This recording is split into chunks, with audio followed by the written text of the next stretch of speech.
నేను మీ అందరికీ గుర్తు చేస్తా, చంద్రబాబు నాయుడు గారు ఎన్నికలకు ముందు మా మీద ఎన్ని అపవాదులు వేశాడండి. 14 లక్షల కోట్ల రూపాయలు అప్పు చేసింది రాష్ట్ర ప్రభుత్వం మమ్మల్ని, జగన్మోహన్ రెడ్డి గారి ప్రభుత్వాన్ని. చివరికి ఎంతయ్యా అప్పు చేసింది అంటే కేవలం 6,44,531 కోట్లే తేలింది.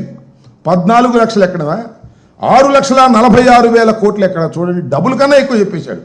అబద్ధాలు చెప్పడంలో మొత్తం భారతదేశ రాజకీయాల్లో ఇంత గొప్ప వ్యక్తి మరొకరు లేరు అని చెప్పవలసినటువంటి అవసరం ఉంటుందని మనం చేస్తున్నాం. అంతేకాదు, ల్యాండ్ టైటిలింగ్ యాక్ట్ రాగానే రద్దు చేస్తామన్నాడు, రద్దు చేశాడు.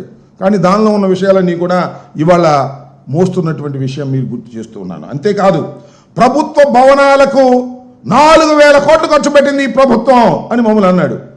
ఏం జరిగిందండి? 100 కోట్లు లెక్క చెప్పాడు మొన్న. అంతేకాదు, ఇంత అప్పులు చేసి ఈ రాష్ట్రాన్ని శ్రీలంకగా చేస్తున్నారు అన్నారు. వాళ్ళు చంద్రబాబు నాయుడు గారు వచ్చేప్పటికి ఎంత చేశాడు? ఎన్ని లక్షలు వేసాయండి?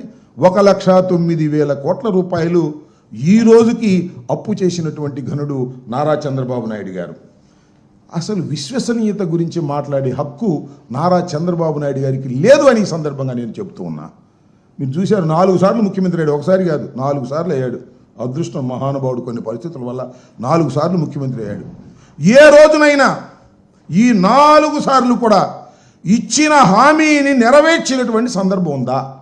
ఒక్కరోజు కూడా ఏదైతే మేనిఫెస్టోలో పెట్టాడో ఆ మేనిఫెస్టోలో పెట్టినటువంటి అంశాలను పూర్తిగా కానీ సగం కానీ పావు వంతు కానీ ఆచరించినటువంటి విశ్వాసఘాతకుడు నారా చంద్రబాబు నాయుడు గారు. ఇవాళ ఆయన ఇవన్నీ చెప్తా ఉన్నాడు. కక్ష సాధింపులు అసలు నా లక్ష్యమే కదండి. జగన్పై చర్య తీసుకోవడానికి సిక్కి ఒప్పందం లడ్డూలాగా దొరికిందంట. లడ్డూలాగా దొరికితే అసలు తినకుండా ఉంటావు నువ్వు.